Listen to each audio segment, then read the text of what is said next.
dit dans Jean 3, 16, quand on dit a tant aimé le monde qu'il a donné son Fils unique. En fait, quiconque croit en lui ne périsse pas, qu'il ait la vie éternelle. Oui, je pense que si le paradis n'était pas indispensable, Dieu pourrait dire ça. Quand Dieu a dit ça, parce qu'il nous a vraiment promis le paradis. Et le paradis est réel, l'enfer aussi est réel. Mais c'est un choix de faire en fait. Si on fait le choix du paradis, on ira au paradis. Si on fait un choix de l'enfer, on ira en enfer. Mais moi, je peux convier mes bien-aimés vraiment de faire un choix pour aller au paradis un jour. Parce que regardez ce temps, la terre ne nous laisse pas les choix. On a vraiment un court temps ici sur terre.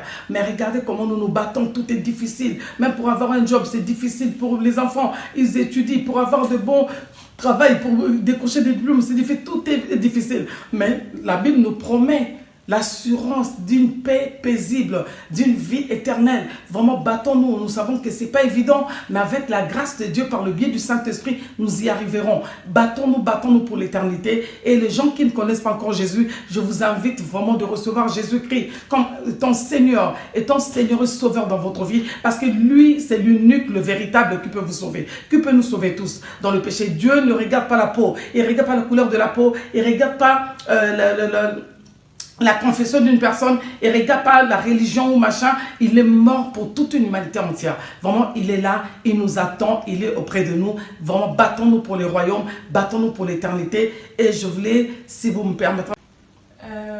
On pourrait dire que c'est comme les signes de Dieu, enfin, les signes de la fin du monde, on va dire ça. Bah, on fait avec, enfin, on est obligé de suivre les instructions du président.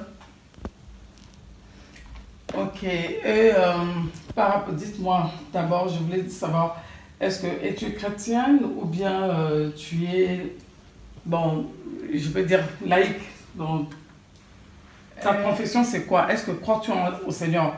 Bon, quand tu dis que c'est le signe des temps de la fin, ça veut dire quoi par exemple? Parce qu'il y a d'autres personnes qui ne comprennent pas que tout le monde n'est pas chrétien, tout le monde n'est pas musulman, tout le monde n'est pas bouddhiste ou quoi que ce soit. Mais dites-nous, qu'entends-tu parler de ce temps par rapport à Dieu?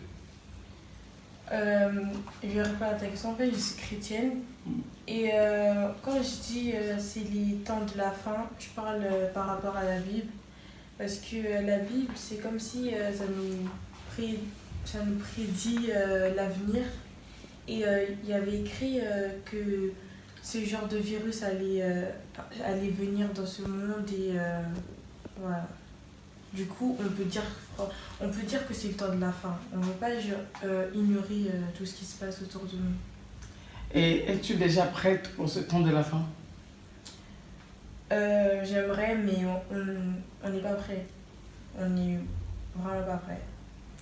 Et que peux-tu expliquer par rapport à l'adolescence, par rapport aux jeunes? Parce que les gens trouvent que non, on a encore le temps, dans ce monde on peut tout faire et on se permet de tout. Et il y a d'autres personnes qui ne comprennent pas que le temps n'est pas, le temps n'est pas en notre faveur. Ben, que tu peux expliquer par rapport à d'autres personnes qui n'ont pas cette conviction que toi?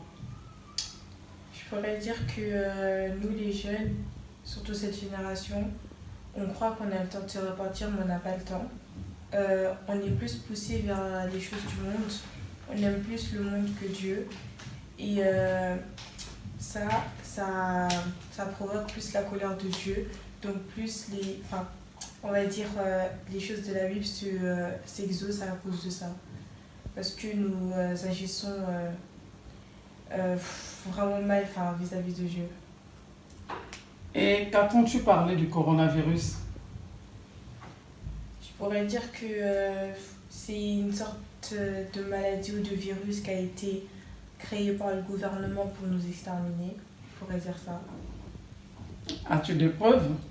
On n'a pas de preuves, mais c'est justement ce qu'ils veulent nous faire croire que c'est normal.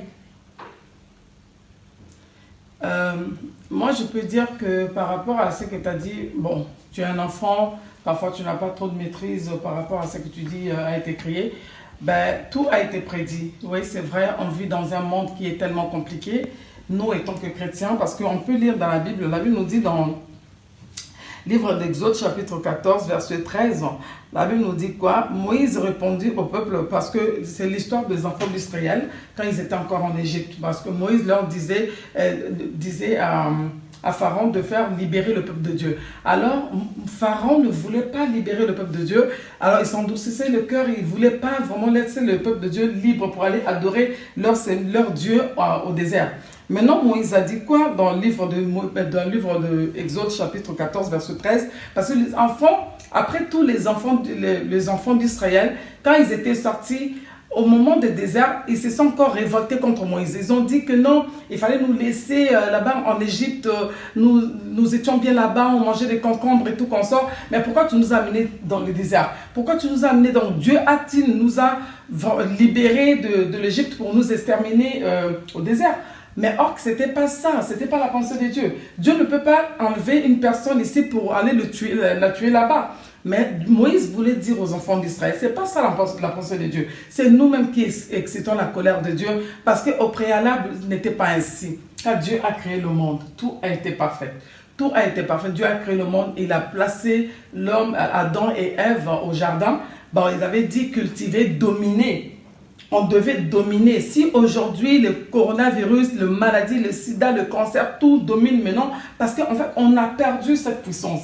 On a perdu depuis la base en fait. On a perdu parce qu'on a été rebelle par rapport à Dieu depuis le départ. C'est pour ça qu'on a perdu. Le diable c'est quelque part, il nous a tiré mon église.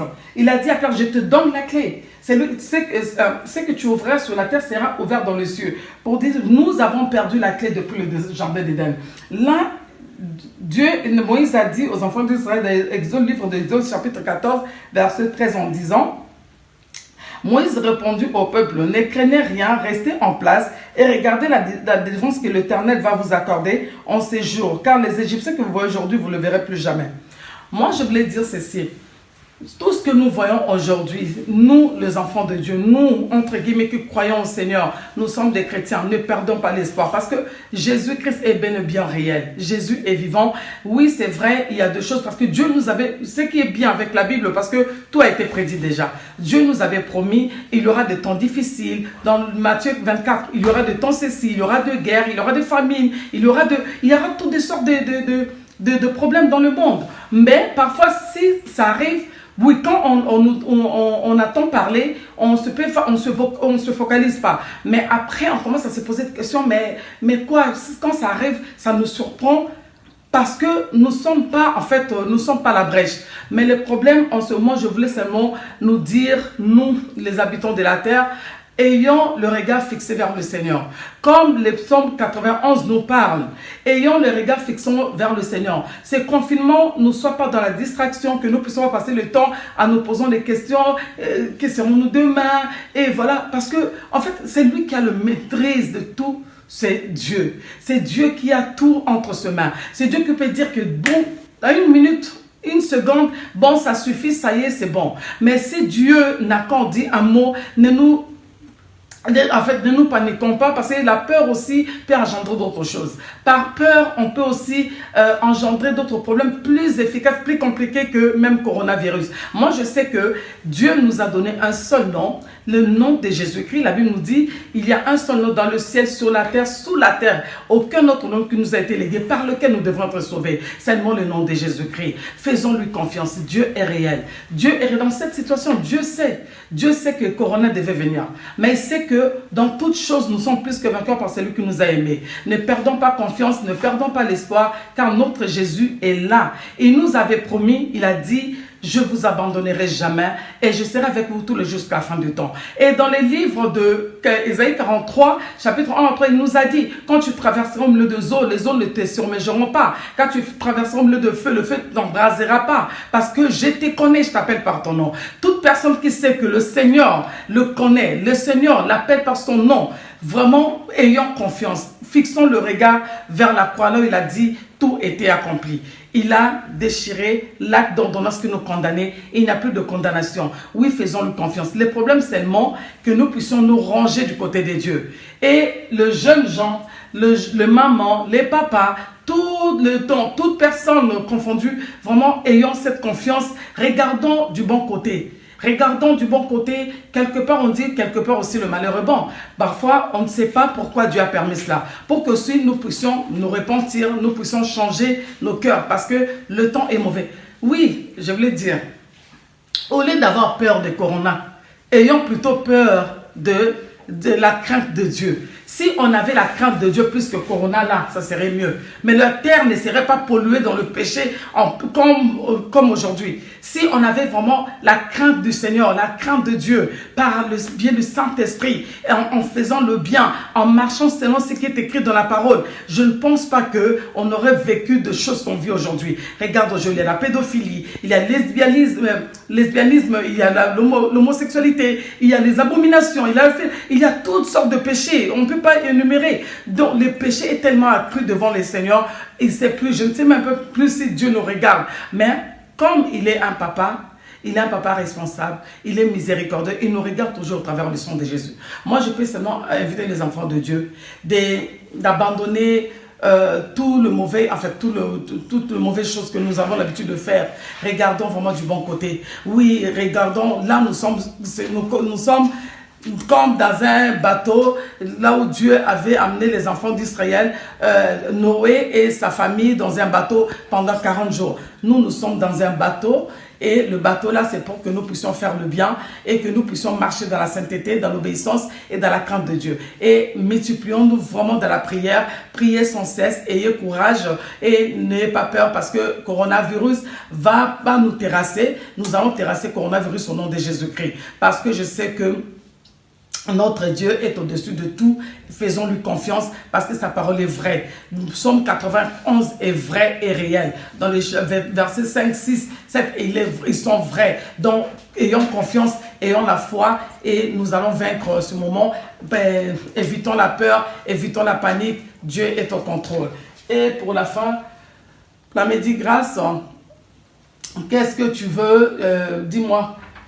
Quel est le mot de la fin que tu peux dire aux gens, en fait, aux jeunes gens, tu peux inviter les gens pour que ce moment et le temps que Dieu nous donne sur terre, le temps qui nous reste en fait, parce que oui, il y aura bien l'enlèvement de l'Église, en fait, qu'en dis-tu par rapport à ça? Il faut qu'on se prépare comment et qu'est-ce que tu peux dire aux adolescents comme toi par rapport à Dieu, par rapport à Christ aussi?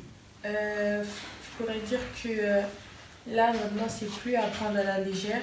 C'est plus comme les autres années où il n'y avait rien là. C'est vraiment un cas qui a touché voire le monde, toute une population, tout un pays, voire le monde. C'est plus à prendre à la légère, oui, on va stopper l'école, on doit rester en confinement. Là, c'est clairement un signe de Dieu qui dit que là j'ai mis